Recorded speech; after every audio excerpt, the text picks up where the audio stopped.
the crude belongs to the federal government of Nigeria. So for NNPC pays for it. Yes, NNPC gets allocated the 445 by the federal government out of the total production, and NNPC has to remit funds to the federation account for the 445. So it doesn't come for free. You know, NNPC has to pay. That's why it's imperative that NNPC has to run its business as a truly commercial entity. As a business. Yeah, as a business, yeah. Okay. That matter of the foreign exchange, do you see the central bank loosening its grip on the controls in the foreign exchange market? Well, because that would help also to make this a lot easier on Nigerians. Well, what we expect to see is, first of all, you know, if this situation would encourage a lot of investors who have been sitting on the fence and wondering, you know, should I go into Nigeria or not? Hopefully, this would encourage them to start to bring their capital into Nigeria because, you know, some of them may think, okay, this is now an opportunity for me to go into the market to actually make a bit more money than the 197, you know. So ultimately, we believe this would encourage people to bring their capital into the country. As operators in the industry, we think this is the right solution to stop the recent experiences at the pump. But some say that government should just let go altogether and let market forces dictate the price. So that if Neota imports, depending on what his expenses are, he may decide that he can afford to sell at 120. Or sell at 49. Alera can decide she wants to sell at 200. The number of people who come into my station will tell me what time it is that I need to come down from 200. I think like every other market in the world, the sector is evolving, you know, so this is a step change. This is a position that stakeholders, operators in the market have yearned for over the years. So I think this is a significant change for the market. This should encourage further investments in the sector, in the refineries, in retailing.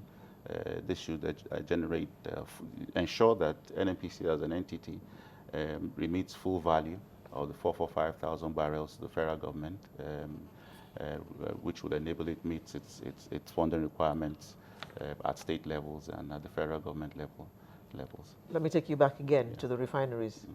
Now, you say that NNPC has to pay for the crude, and he sells his fuel figuratively at the gate. Yeah? So, the 145 is actually the price that the buyer is going to sell it to us. That's the ceiling, yes. That's the ceiling. That's the current ceiling. That is the ceiling. Yes. So, the buyer who is buying locally refined petrol can actually afford to sell it lower than that, a lot lower, because he has less expenses to deal with. Am I correct? Yeah, possibly. You would expect that to happen when competition sets in, because one of the things that people will start to focus on is the cost of carrying the inventory. So if, for instance, you know, I have 100,000 liters of petrol and I'm selling 500 liters a day or 1,000 liters a day, and it's costing me money because the fuel is evaporating, you know, I'm indebted to the banks, I have to pay. People would go look at their costs. It should drive efficiencies. People will ultimately start to focus on getting the material through the system, which is making sure that they can sell quicker than just sitting and watching the volumes in the tank. And what would happen is the initial reaction is a price reduction, because that's what will incentivize the consumer to say, okay, rather than buy from A, let me buy from B. You know, so we'll see the prices drop off. But why do we have a more range? Efficient in how to do their business? Why do we have a cap range? Why not a cap? Why do we have a range of 130 to 145? It's a guide. It's a guide. Locally refined. Yeah, it's a guide for the operator. So if someone decides to sell at 120 naira per liter, that's just a guide. If you want to sell below that and your costs reflect that position, you're free to. And what happens to those who are still selling above the cap that has been set by the government? Well, the PPPRA and DPR in today's environment will be even more empowered to go out and enforce pricing at the pump, and we'll see that start to happen. When would that start to happen? Because there's still a lot of people who are complaining here that they're buying way above that. Yeah, I'm sure they're out there monitoring the market situation. I'm sure they'll act when they encounter such experiences in the field. Let's, again, we'll go back to the issue of deregulation. When would the downstream sector be fully deregulated? PIB. Like I said, the market is going through evolution. The market is developing every day. I'm sure at the right time, government will make the right decisions, as always. For today, this action, Very non-committal. the current situation that we're in is the right thing, that government has done to encourage activities, to encourage investment in the sector. Well And I'm said. sure that over time, over the years, like every other market around the world, the Nigerian downstream market will continue to develop over time. So since you talked about the downstream market, why does the NNPC have to buy crude oil from itself at the international cost? Buying from government. The crude belongs to the federal government of Nigeria, not NNPC. NNPC is a player in the industry. It's an agency of government. It's a national oil company. Agency of government. But it has to compete So with it's like saying, everybody else. but do you have a child? I do have children. Okay, so your child is your agent, and your child comes to you to buy or to rent your house at the international rate you're renting to at the rate you're renting to outsiders in your house. Is that you give your child at that same rate? Well, NNPC gets favorable credit terms from government, so that's a They plus. still No buy the product discounts. at the same, not discounted rate. What that's supposed to do is to ensure that NNPC as a corporation competes with the very best in the world. Because, if NNPC is the most efficient entity in the world, you'll see the benefits of that level of efficiency transmit its way all the way to the consumer on the street. NNPC will be able to deliver those volumes in the marketplace at prices that are, some of the lowest in the world. And Because Okay, people will and benefit from the improvements in the way we do business. Speaking of NNPC, how much are your mega stations selling fuel right now? Mega stations in the city centers are currently about 143 naira per liter. The outskirts, beyond the city centers, are at 135 naira per liter. And 130. 5 naira per liter. Yeah. So outside the city centers, at the outskirts, yeah. They're cheaper than within the city centers. Yes, and the reason is, in the first instance, is because this is a structured review. So we've gone to 143 within the city centers, so that we don't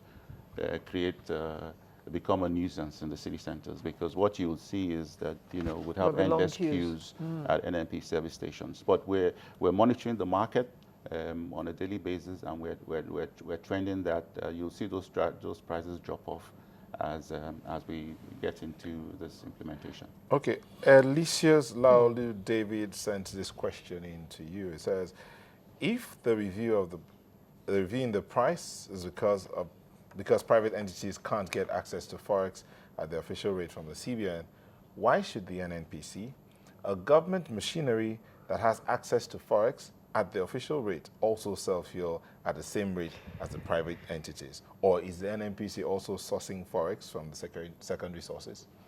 Well, NNPC is currently, first and foremost, we're importing volumes under a direct sale, direct purchase scheme, which used to be called the swap, but an improved model, and we're using crude volumes, crude oil, the 445,000 barrels, like I talked about, and in some cases, in very recent times, we used even more and more above the 445 to enable us meet those commitments to the marketplace. But the truth is, today, what this pricing structure enables us to achieve as NNPC is, first of all, ensure that we remit full value for the cost of the crude that is allocated to NNPC, to the federal government, and indeed generate additional revenue, which would hopefully help government meet a lot of its commitments in the 2016 budget.